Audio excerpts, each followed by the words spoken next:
PDP Laban Street, PDP Laban Street, PDP Laban.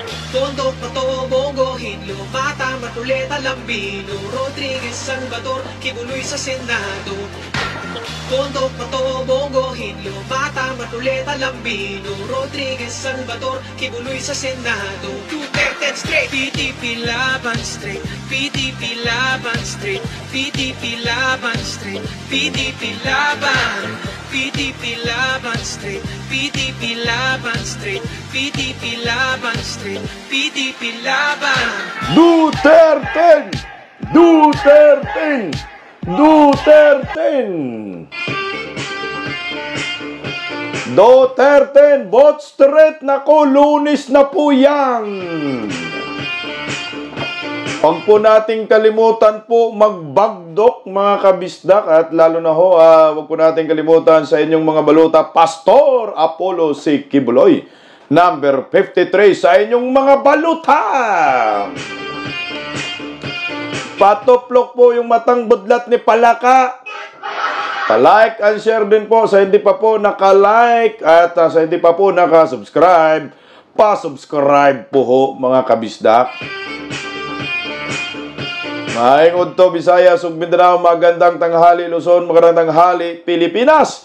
Magandang tanghali po sa lahat ng mga Filipino, mga OFW saan mampanig ng mundo.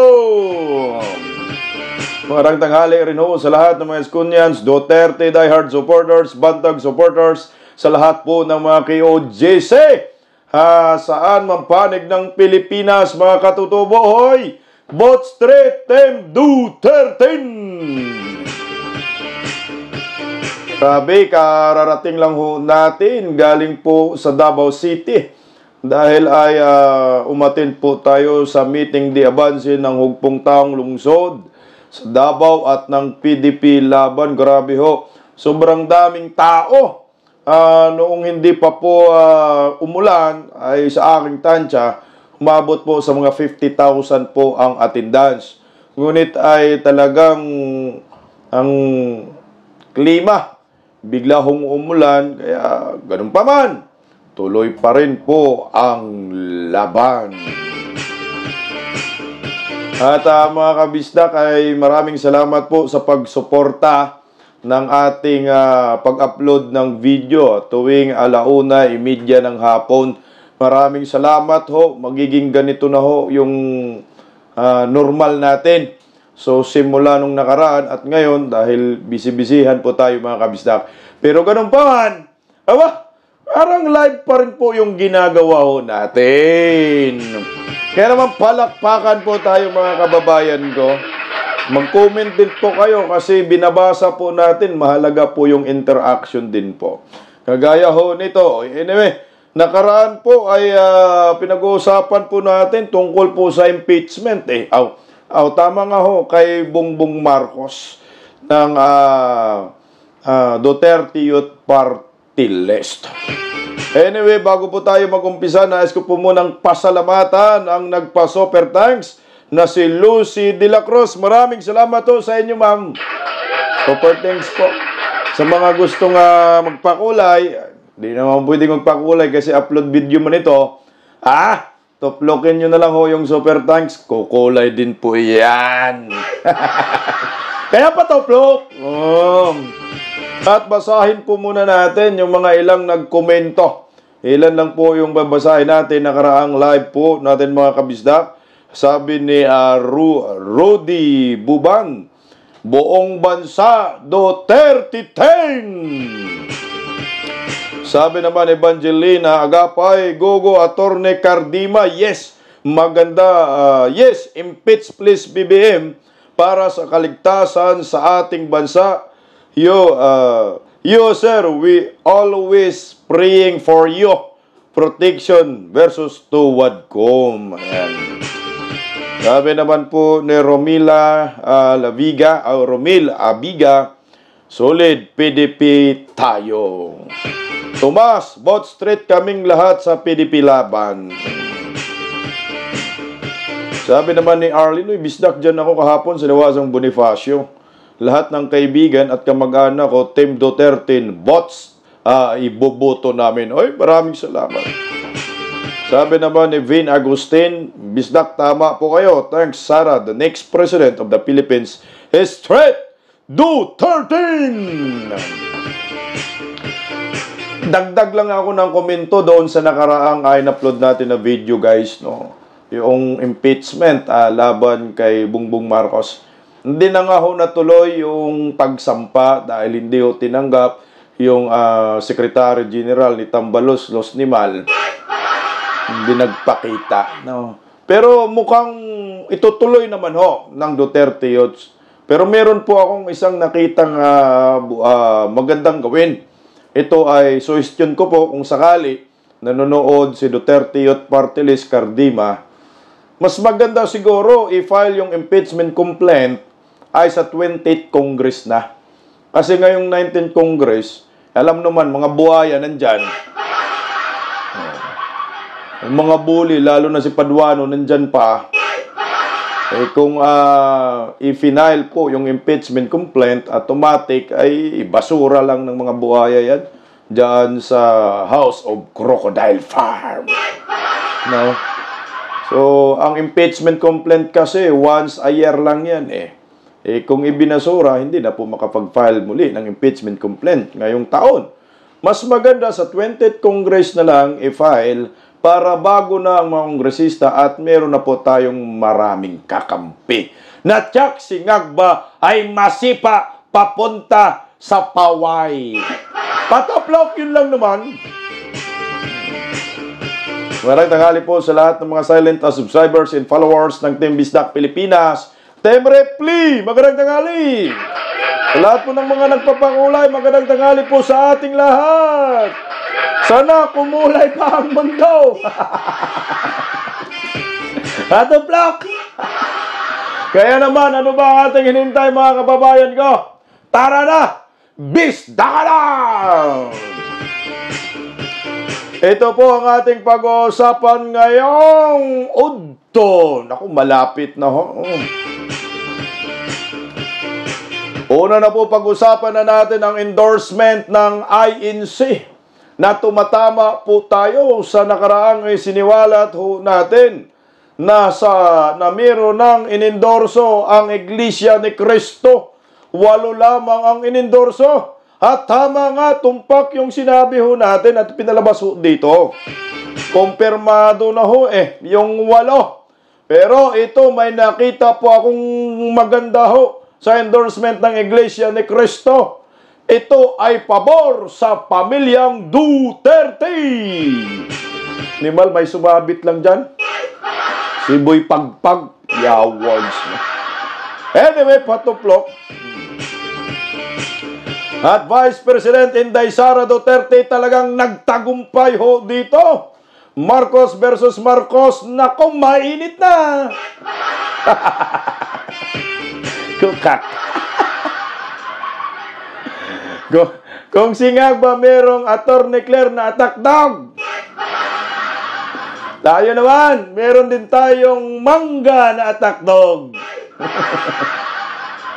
Ngagba, papit nga lang ba ni Tambaloslos at ni Lisa? Meron pong bagong inilabas na video si Mangga sa pulang kanyang kapatid. Oy, good news po sa lahat po ng mga supporters ni Pastor Apollo C. Kibuloy. Lalo na po ang KOJC.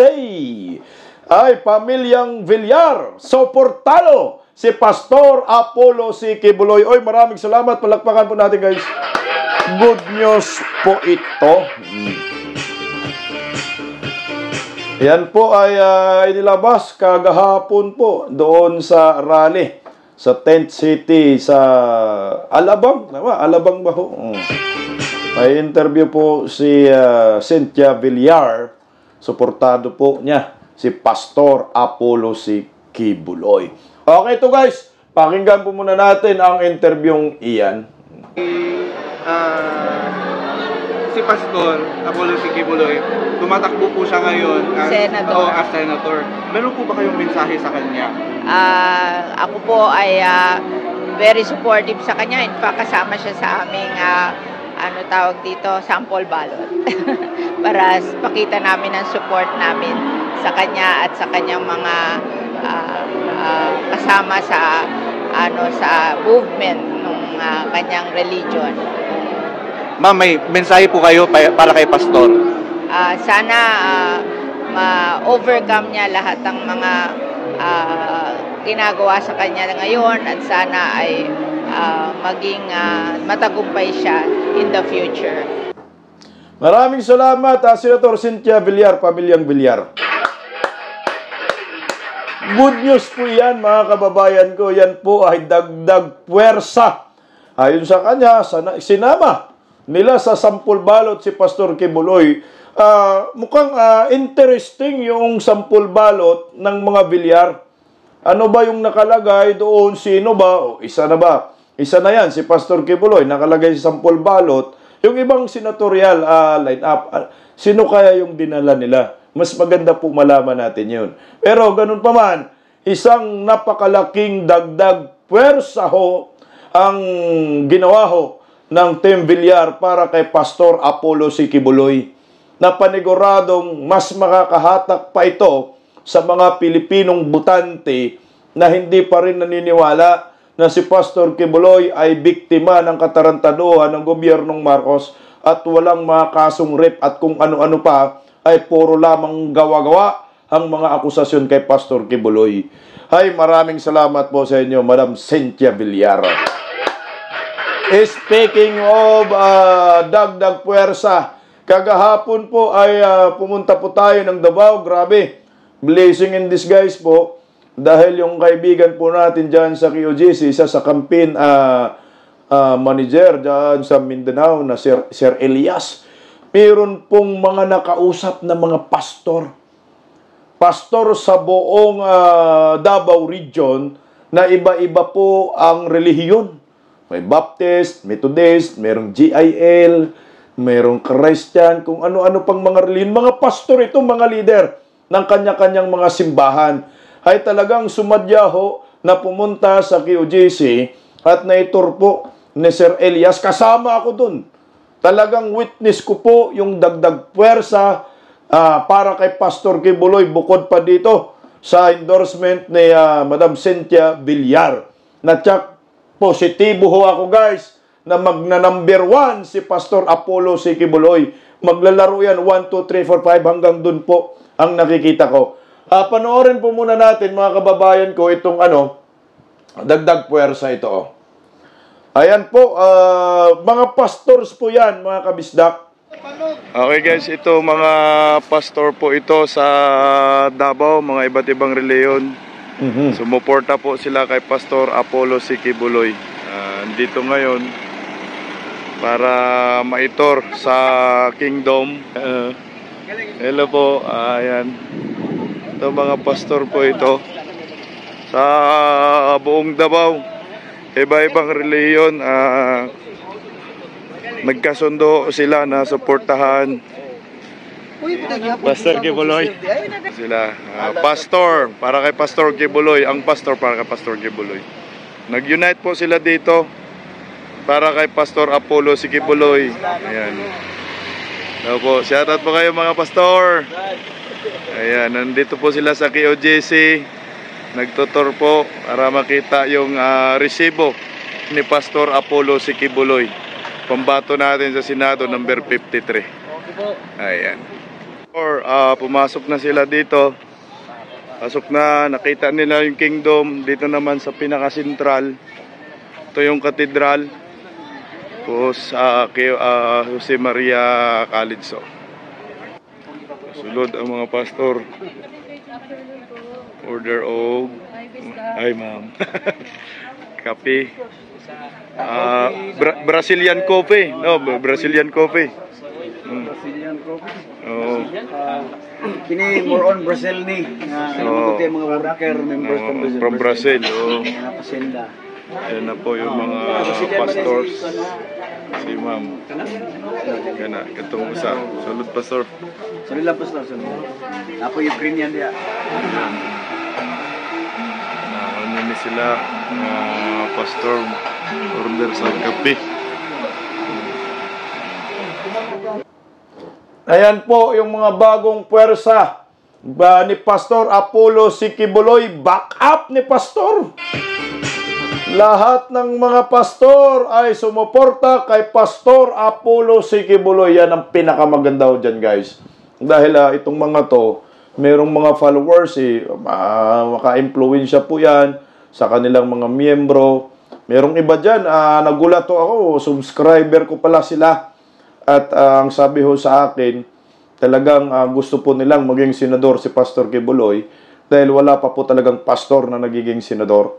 At si Pastor Kibuloy yung magiging sumbungan ho nila. Dahil natakot din po itong mga pastor na ito na baka mangyari din sa kanila yung nangyayari kay Pastor Kibuloy. Kaya ang suporta po ng mga yan ay Pastor Apollo C. Kibuloy, number 53 sa Baluta. Maraming salamat po sa inyo mga pastor. At siyempre, pasalamatan din po natin mga kabisdak, yung mga kaibigan po natin dyan sa Brazilian Coffee. Ang sarap po ng kape nila dyan. At tinimplahan pa ko nila ng kape dyan. Yung triple shot coffee, gising na gising ka. Ayan po sa mga kaibigan po natin dyan sa napakasarap na coffee. Sila po, bata lang po yung nag-ano dyan mga kabisdak, yung barista dyan. Thank you so much, Natalia. Mabuhay po kayo. Maraming salamat po sa inyong kape. Ito po yung pangalan ng coffee shop mga kabisdak. Ayan.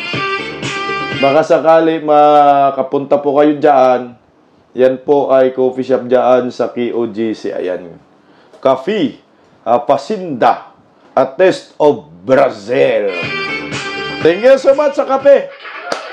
Gising na gising ako kagabi. Maraming salamat po sa inyo. Ayan po, maganda yung nangyayari ngayon sa kay Pastor Apollo Sikibuloy dahil yung mga pastor, talagang voluntaryo po sila pumunta doon sa KOJC at pinaikot, pinakita yung resibo ni Pastor Apollo Sikibuloy at namanghaho sila. Totoo nga po, yung mga napanood nila, napakinggan nila sa mga political vlogger nga si Pastor Kibuloy ay may resibo. Kaya kailangan Bot Street, Team Duterte, una na dyan, si Pastor Kibuloy, number 53 sa inyong mga baluta. Patoplok po guys. Ito, pag-usapan po natin mga kababayan ko muna. Itong endorsement ng INC. Nauna na po natin na pag-usapan kamakailan sa unang video na ito. No? At may live din po tayo, no? Tungkol sa 8 inendorso ng Iglesia ni Cristo. Ako sa akin guys, pabor ho yung endorsement ng Iglesia ni Cristo sa pamilyang Duterte. Sa atin, pabor po yan para sa akin. At nirerespeto po natin yung endorsement ng Iglesia ni Cristo bukod lang dun sa isang bugok. Animal!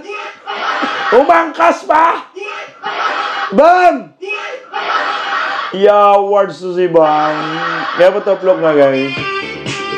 Ito po. Ito na nga ho yung endorsement ng Iglesia ni Cristo. 8 ho yan. Kaya ko lang yung pinklawan, dilawan yan. Animal o nakaangkas. Number 1 po yan, Senator Bongo, Bato de la Rosa, Marcolita, Bong Revilla, Amy Marcos, Camille Villar, Pia Cayetano, at itong si Boy Pagpag. Bakit ko po nasabi na pabor ho ito sa pamilyang Duterte? Tiningnan nyo po, mga kakampi ito ng mga Duterte. Kuya Bongo, De La Rosa, Rodante Marcolita, at lalo na po to si Bong Revilla. Bong, may utang na loob ka, Bong, sa pamilyang Duterte, Bong Revilla. Wasak na sana yung karera mo dahil sa kaso mo. Plunder ba yun? No, yung napulis. Nabilanggo nga ho to, na-detain din Pero noong dumating ang Duterte, natulungan ho kayo, lumaya po kayo, nalinis yung pangalan ho ninyo.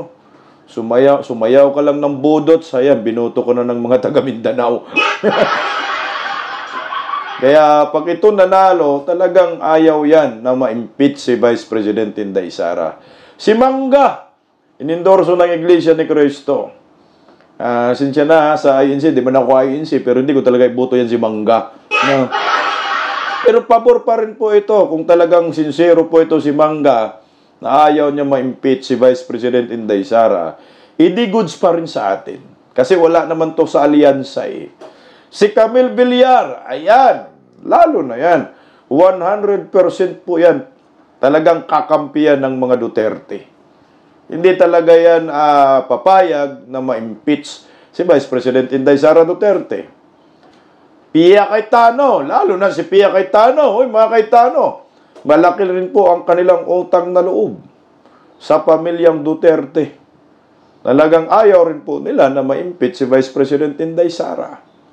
Nasa alyansa mayan si Pia, pero alam ko na hindi naman siguro siya ugag na susunod sa kagustuhan ni Tambaluslos at ni Palaka. Pag tinignan mo yung 7, pabor ho sa atin yan. Duterte. May alyansa lang na si Bong Revilla at si Pia Cayetano. Ito si Camille, Inday naman yan, pati yan si Mangga. Inendorso muli ni Inday yan, pero siyempre ako, Noto Marcos ako, respetuhin nyo po yung paninindigan ho ng Bisdak Pilipinas. Ang ayaw lang natin, animal, itong si Boy Pagpag. Talaga naman dala na dala yung sinasabi niya, free tuition fee. Hindi naman magiging batas yung panukala mo kung hindi pinirmahan ni Tatay Digong. Huwag mong suluhin, credit naman kay Tatay Digong. Ngayon nga may free tuition ba ngayon? Wala, kinain itang balos sa Tampundo ng Bayan, useless din yan. Pero anyway, si Tatay Digong, malaki po talaga yung pundo na inilaan dyan para sa libreng edukasyon. Sa panahon ni Tatay Digong, pero sa gobyernong Marcos, mukhang nga na lahat po. Ito lang, itong dulo lang, yung nagulat ako ni Mal. INC, sana man lang, hindi mo na lang nilagay yung ano dyan, yung Siboy Pagpag dyan. Sana si Pastor Kibuloy na lang ho.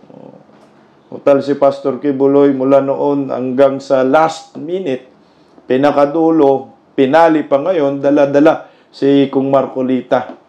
Pinagawan pa ng billboards, kami sinisigaw namin, kahit saan-saan, sunog na nga ho ako sa kakampanya eh. Sigaw Marcolita, pati yung mga announcer po, yung nakaraan, motorkid namin sa Cebu, di ba? Marcolita, Duterte, lahat sinisigaw naman natin yan. Pero sana, tanggalin natin si Boy Pagpag. Ano naman talaga sumabit eh. Pero anyway, nire-respeto po natin yan sa yung endorsement ng INC. Hindi natin alam bakit na nalagay si Boy Pagpag dyan. Pero, siyempre, maraming negative comments. Hindi ho yun mawawala ho.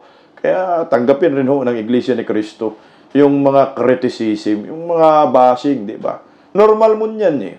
Pero ako po yan nakiusap sa Iglesia ni Cristo. Mga members, nakita ko po ito talaga para ho ito sa Duterte. Duterte talaga ho. May 4 na puwang. Binigyan ho ng pamunuan ng Iglesia ni Cristo ang kanilang mga miyembro na makapamili ayon sa kanilang puso sa 4. 8 yan. 12 man ho tayo. May 4 po kayong pipiliin. Sana po, piliin nyo po yung nasa Duterte. Piliin nyo po yun. Kasama si Pastor Kibuloy, Rodriguez, Attorney Jamie Bondok, Philip Salvador, JB Hinlo, Lambino. Piliin po natin, guys, sa mga kapatid natin ng Iglesia ni Cristo. Dahil wala na po tayong panahon. Kung magkakamali po tayo ng pumili, nagkakamali ho tayo ng pipiliin ngayong Mayo 12, mukhang nakakatakot po ang mangyayari sa atin in the next 3 years under Marcos admin. At nakakatakot po ang mangyayari ngayong taon. Bukod na mahirapan makauwi si Tatay Digong, paniguradong ma-impeach si Vice President Inday Sara Duterte kung hindi lulusot yung 10 nating pambato. Sana ho yung inyong mga puso ay titibok sa Duterte. Kasi pag hindi po yan mangyayari, ito po ang nakatakot na magiging resulta after ng midterm election. Ito talaga ho guys, tingnan mo ha. Yung sa baba, sa taas, sa kanan, tambalos-luso, yan ha. Pag magkamali po tayo sa Lunes, si Vice President Inday Sara ma-impeach po yan. At panigurado, si Tambaloslos ay magiging Vice President. Kasi yan ang kanilang script. Pag nagiging Vice President, si Tambaloslos naman nagiging Vice President, hindi binoto. Payag kayo dyan. Ito yung mga senaryo eh. Pag nagiging Vice President si Tambaloslos, itong si Ngagba, uto-uto man talaga yan, ni Tambaloslos at ni Lisa, matik yan, mag-resign yan sa pagka-presidente kasi di naman nakaya niya. May tama na yata yung kidney nito eh. Kung ma-overdose, labas na nga ng dugo sa bunganga, no? Animal! Magkakaroon po tayo ng Tambaloslos na presidente ngayong taon. Payag kayo? Ito po yung posibleng mangyari ngayong taon. May bagong presidente, Tambaloslos nga lang. Payag ba kayo? Kaya tulungan po natin ang Duterte. Muli, kumakatok kami sa inyong mga puso. Vote Street. Lalo na si Pastor Kibuloy, isama po natin mga Iglesia ni Cristo members. Si Pastor, very consistent po. Sumama na po yung mga ibang pastor sa Davao Region kay Pastor Kibuloy. Na sumigaw ho sila na iboto natin si Pastor Kibuloy. At siyempre, natuwa rin po tayo. Inday Sara nga, nagpapasalamat sa KOJC, what more pa tayo? Mga ordinaryong Pilipino. Iboto po natin si Pastor Kibuloy. Team Duterte. Pakinggan po natin si Vice President Inday Sara Duterte sa kanyang pagpasalamat sa Iglesia ni Cristo, sa KOJC at kay Pastor Kibuloy. Kailang, lumaki tayo ah. Ito guys, kailang patoplok guys. Pakinggan po natin si Inday Sara. Dahil sa SMNI at sa KOJC. Ayan po, maraming salamat sa SMNI at KOJC. Kaya, huwag po tayong pumayag ha, na magiging presidente si Tambaloslos si Awards. Palakpakan po natin si Vice President Inday Sara. Lalo na po sa KOJC, maraming salamat din po. Pastor Kibuloy, maraming salamat din po. Ayan, maraming salamat. Alam niyo po, malaki po yung papel na ginampanan ng KOJC. Tapos na yung kampanya, buwis buhay, pagod, ay ibinigay ho ng KOJC. Ayan. Para kay Tatay Digong. Oh, heto mga kababayan ko. Napakagandang usapin po ito. Pero bago ang lahat, patalastas po muna tayo. Pasok, baste, oh! Yay, yay, yay, yay, yay, yay. Yay, yay, yay, yay, yay, yay, yay. Ayaw, anak, lay. Lay. Butan man at lalay, oy. No, butan ba yan at lalay? Hala, oy. Di ba? Yay, yay, yay, yay, yay, yeah, yeah, yeah. yay, yay, yay, yay, Yeah! Ayaw, Ay, anak, patapok para lay. kay Mayor Baste. Lay. Hindi Butan ba nangyari. naslalay, Sayang uy. na kagaling sana eh. Butan ba naslalay, hala, uy. Pataplak, pataplak. Hey, hey, hey, Elias J. yeah, Butan ba naslalay, uy. No. Bad trip si Butan Nograles ba dito. naslalay, hala, uy.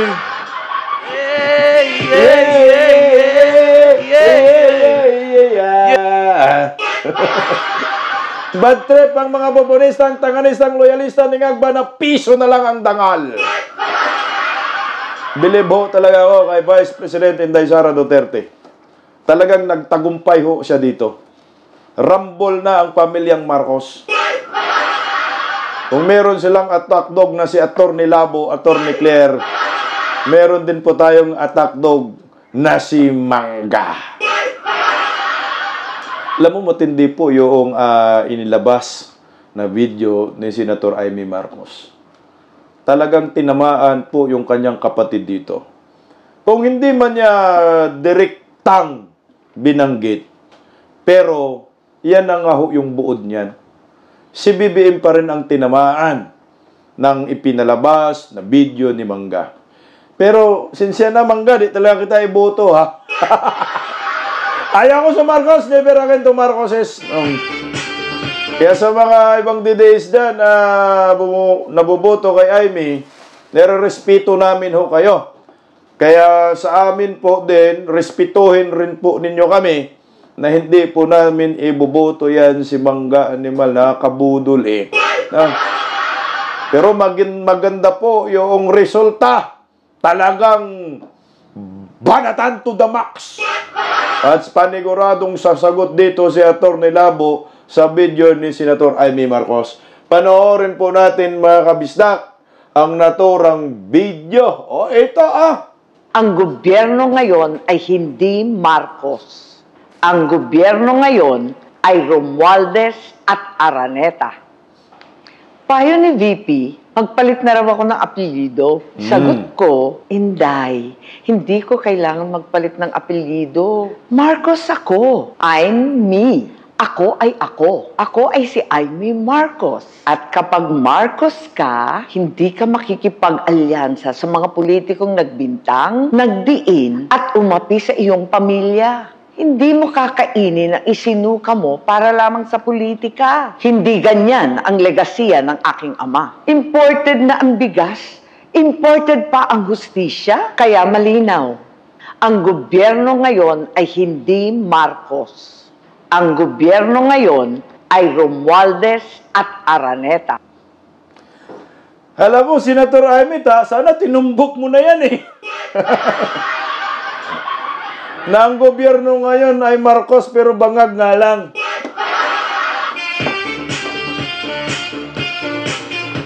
Blood is thicker than water. Eh kung hindi po Marcos ang gobyerno ngayon, Senator Amy, dapat ho, nag-file ka na ng impeachment.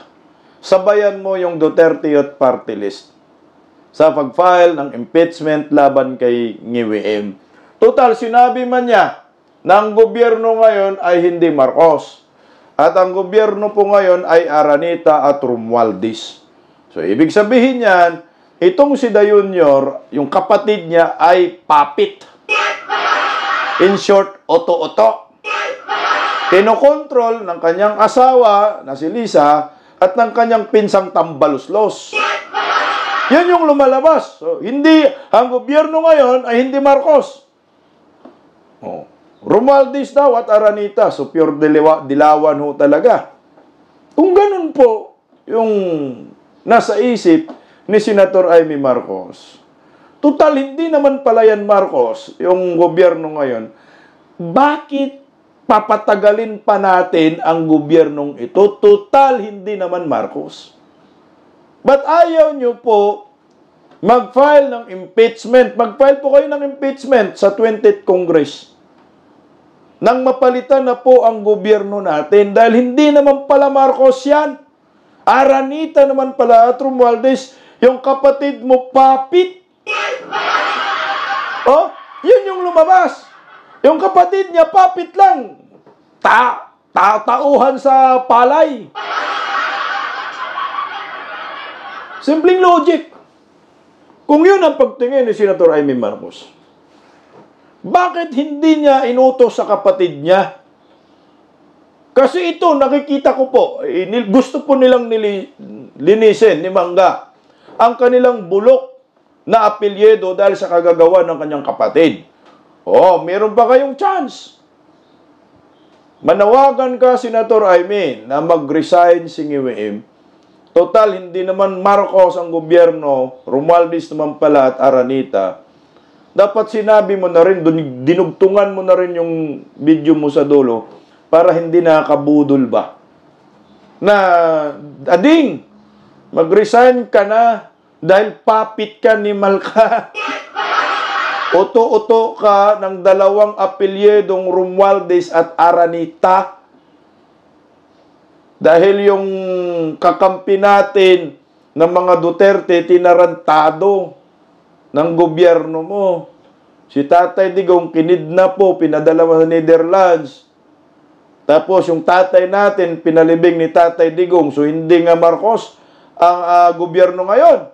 So kung hindi Marcos, bakit papatagalin pa natin ito? Palitan na.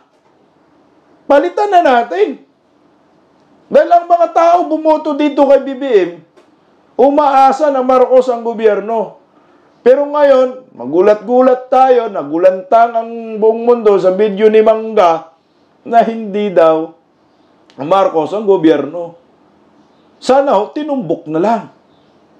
Na mag-resign na nang matapos na ang kahibangan ng Aranita at Romualdez. Yan lang ang susi. Hindi naman po pwede na tirahin mo itong Romualdez lang at yung Aranita lang. Ang puno ngayon Marcos So anong gagawin natin sa Marcos na kapilyedo mo, Senator Amy? Di tanggalan mo ng kapangyarihan. Nang matanggal ang kapangyarihan ng Romualdez at Aranita, na sa tingin mo, ito ang nagpapatakbo ng Pilipinas. At totoo naman talaga yan. Yung dalawa.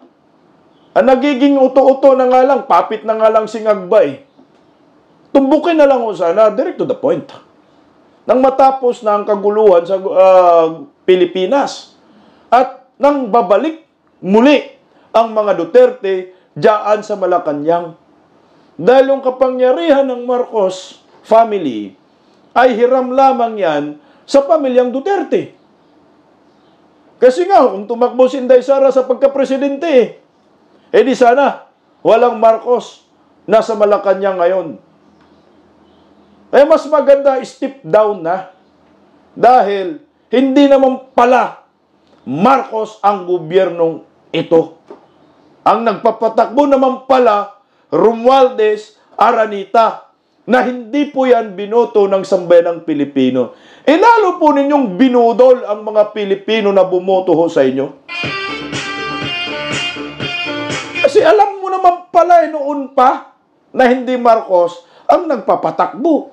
Pero bakit ipinilit mo pa rin isalba ang gobyerno ng kapatid mo? Hindi na nga pala Marcos yan Anong sense nang magpapatuloy pa ang pagsuporta mo sa gobyernong ito kung hindi Marcos?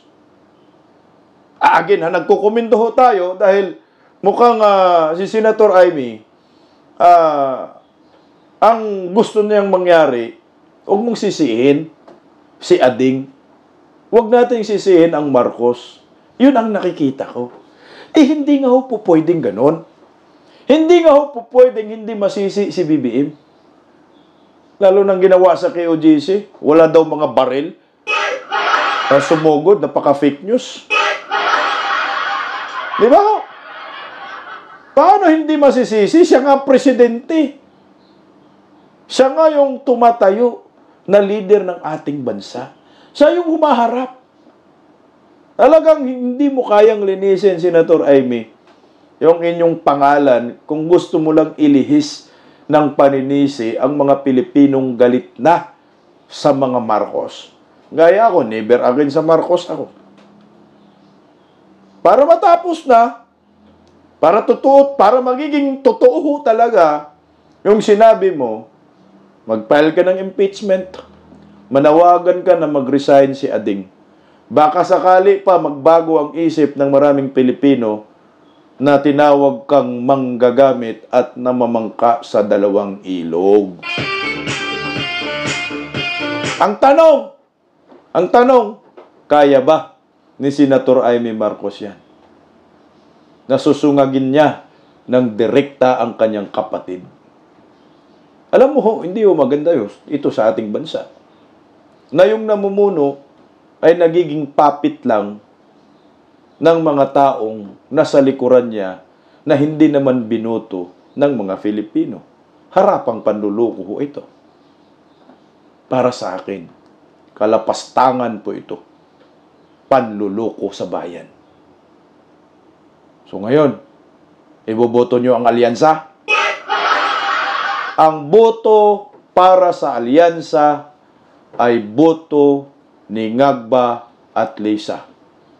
Ang boto para sa alyansa ay boto para maging presidente si Tambaloslos.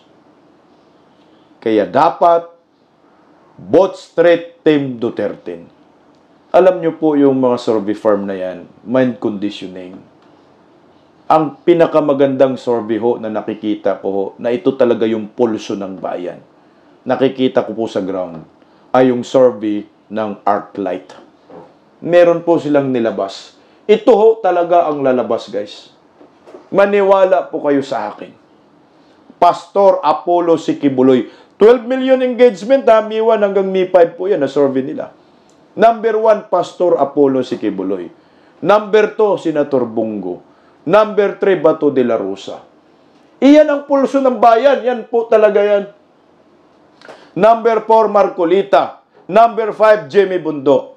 Number 6, Philip Salvador. Number 7, Vic Rodriguez. Number 8, Mata. Number 9, J.V. Hinlo. Number 10, Raul Lambino. Number 11, Villar. Number 12, ambot sa kanya. I-awards, buisita man yan. Number 12. Siyempre, palabas din natin yung baka sabihin, pike tayo. Ito. Number 13, Manga. Number 14, Hunasan. Number 15, Kerubin. Number 16, Laksun. Number 17, Tolfo. Number 18, Bam. Number 19, ito ang dagat. Wow, dagat. Number 20, Cayetano. Number 21, Tolentino. 22, Tolfo. 23, Tito Soto. 24, Binay. Yan talaga ang totoong survey. Number 1 ho talaga si Pastor Kibuloy. Maniwala ho kayo. Milyon-milyon po yan narating. Huwag po nating ismulin ang Kingdom of Jesus Christ. Meron 7 million voters. Yung 7 million yan, pag mag-times 3 yan, dahil may mga, merong 7 million membro. Magiging botante yan. Yung 7 million, mag-times 3 yan, ilang million? 21 million yan. Kasi yung mga kapatid pa yan, mga kamag-anak, kaibigan ng 7 million. Tayo pa na hindi miyembro ng KOJC. Kaya ako, sure na ako dyan, number 1, si Pastor Apollo Sikibuloy. At bago po tayo magwakas, mga kabisdak, pakinggan po muna natin ang akapilang awitin para kay Pastor Kibuloy at kay Tatay Digong. Pakinggan po natin. I love you, Lord, for your mercy never fails me. All my days I've been held in your hands. From the moment that I wake up until I lay my head, oh, I will sing of the goodness of God.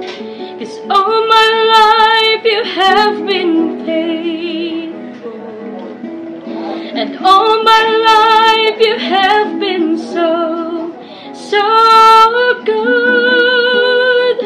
With every breath that I am able, oh, I will sing of the goodness of God. I love your voice. You have led me through the fire in the darkness night. when there's like no other. I've known you as a father, I've known you as a friend, and I have lived in the goodness of God. 'Cause all my life you have been faithful, and all my life you have been so, so good. With every breath that I am able, oh, I will sing of the goodness of God. I will sing of the goodness of God. Yeah! This song is dedicated to Tatay Digong and to Pastor Apollo Sikibuloy na alam natin ngayon na may pinagdadaanan. So, ayan, you've got a friend. When you're down and troubled and you need some loving care and nothing, oh, nothing is going right. Just close your eyes and think of me, and soon I will be there, so brighten up even your darkest night. Sabay, Janessa, you just call out my name, and you know wherever I am, I come running just to see you again. Winter, spring, summer, or fall, and all you've got to do is call, and I'll be there. Yes, I will. 'Cause you got a friend. You've got a friend, Tatay Digong. Ayan. And Pastor Kibuloy. And Pastor Apollo Sikibuloy. Hi, maraming salamat!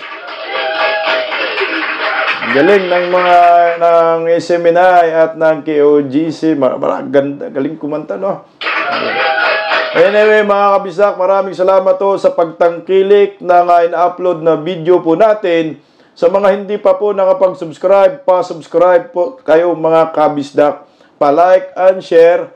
At mag-komento po kayo kasi binabasa ko po ang inyong mga komento sa susunod bukas, next upload video po natin. At sa mga gustong magpakulay, super thanks na lang. Maraming salamat in advance. Mabuhay po tayong lahat.